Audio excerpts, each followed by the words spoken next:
Hey, hey, hey. It is Tuesday morning and it is snowing here where I live. And I am putting off going to work out because I know I need to go. And I have like this window of time, but instead I decided to hop on here. So last week sucked. Like, sucked. It was so bad. And Friday, like, all things happen at once. And it was kind of crazy. And so now that time has passed and now that I am reacting rationally, maybe without so much emotion, I figured I'd hop on here and share with you because guess what? Life happens. Guess what? Sometimes life sucks. And guess what else? Some days are days I would never want to relive. And Friday would be that day for me.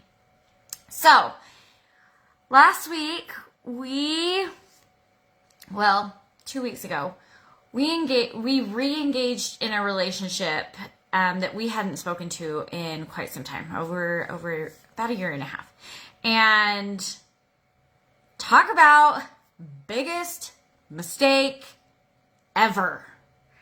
And as soon as we hung up, I regretted it. Like, as soon as we hung up, and I knew there would be a fallout because there always is. Like, there always is. And so I knew it would come. I just didn't know when or how. And then it ended up happening less than 4 days later. And the conversation was used as a weapon. And I just was furious. I was furious. You know, there are just always those people that you hold out hope that they're a good human being and then they show you that they're not. And it's discouraging, it's disappointing, and it had me feeling all the things. And especially this time of year, right? It's the holiday season. It's time where we want to be around those kinds of people that we love or think we should love. And it just kind of became very clear that that just is not ever going to be what I would have hoped. Anyway, so that was fun, and feelings were hurt, and I felt horrible, and it was awful. Anyway, so several days of just really drawn out, frustrating, sad circumstances that just made my heart hurt. And so glad I am on the other, I'm on this week. I'm not still on last week. So then on Friday, let's bust out to Friday. So Friday morning, I go to PT. A friend reaches out and says, hey, we need to chat.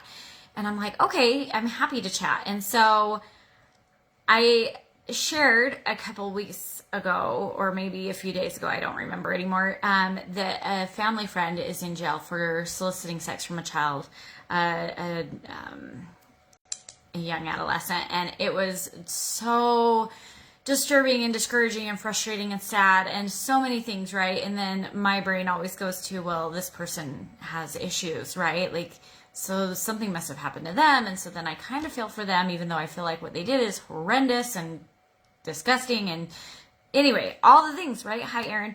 It's so sad.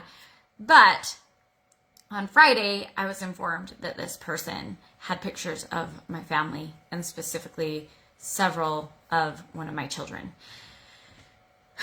That was a lot to take in. And I have had conversations with my children.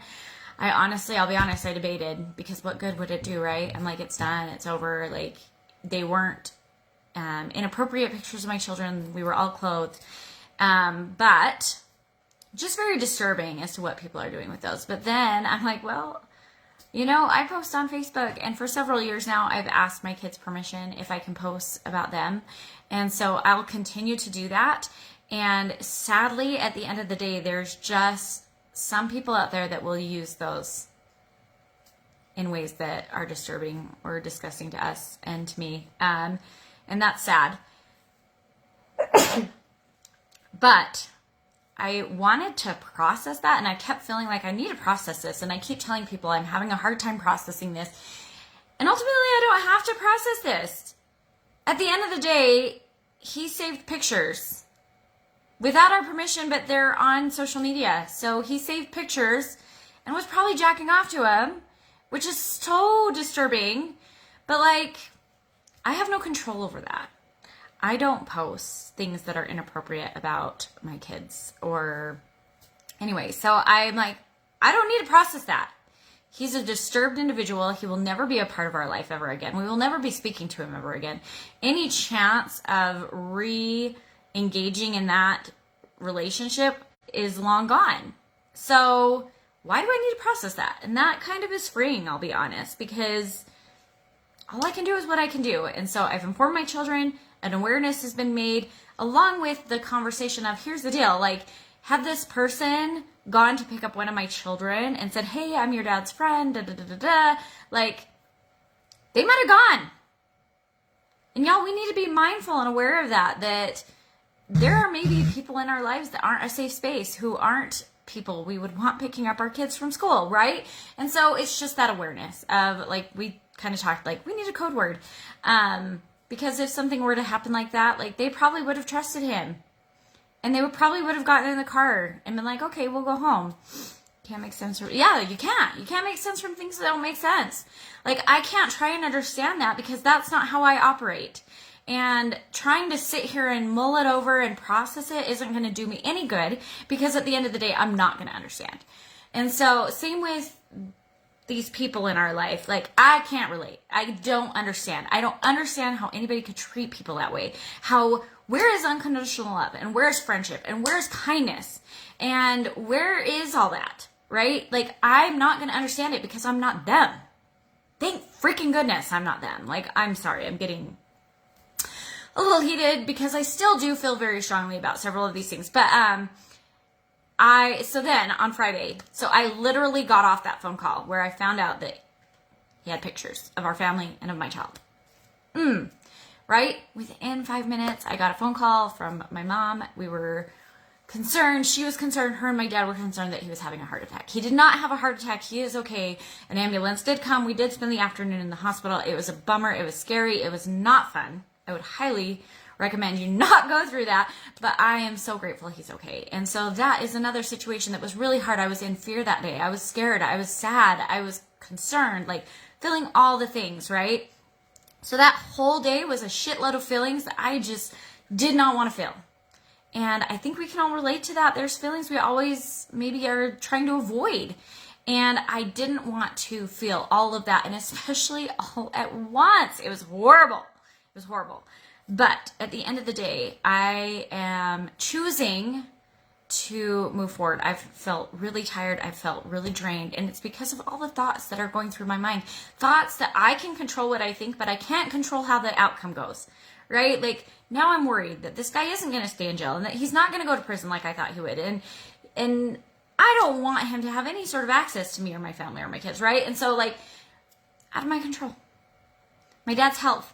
He's going to doctor's appointments today and tomorrow, and he's going to get checked over, and I feel confident that they'll figure out what's going on and that he'll get answers, and I am so grateful that he is alive and well. And I just, the idea of losing my dad, I can't even go there. And so, but I haven't lost my dad, so he's still around, he's still here, he's still well, and so I can move from that, right?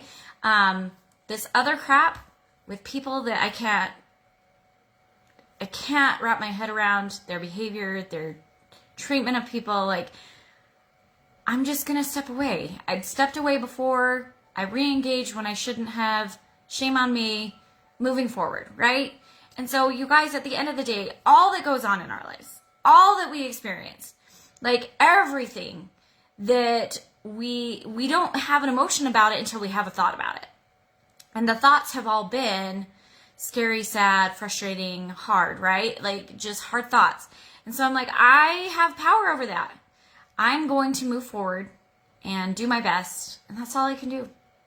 I've always been super protective of my family. My mom was sexually abused growing up by her dad. And so I have always been super protective. And so am I going to be more so now? Probably. I'll probably be even more aware of what I'm posting of my children and of our family, right? But that's all I can do. And so I think we tend to punish ourselves. We tend to punish ourselves as if continuing to do that is going to help. And really, it's not. I'm human. That's it. I'm going to let myself be human. I'm going to give myself that grace that I'm not perfect. I haven't handled everything right. And I'm going to move forward because I deserve that. You deserve that. Hope y'all are having a great day. Learning opportunities. Oh, thank you so much, Erin. You're so sweet. And I hope y'all have a fantastic week as we enter into this holiday season. Y'all, keep the ones you love close by. It doesn't even just have to be family. It can be friends that become family. I'm so very grateful I have friends that have become family and who I cherish, people I want to spend that time with, who deserve my time and effort, who deserve my energy. There are then other people in my life who don't deserve that. And so I'm going to protect that for myself. And I hope you guys have a wonderful week.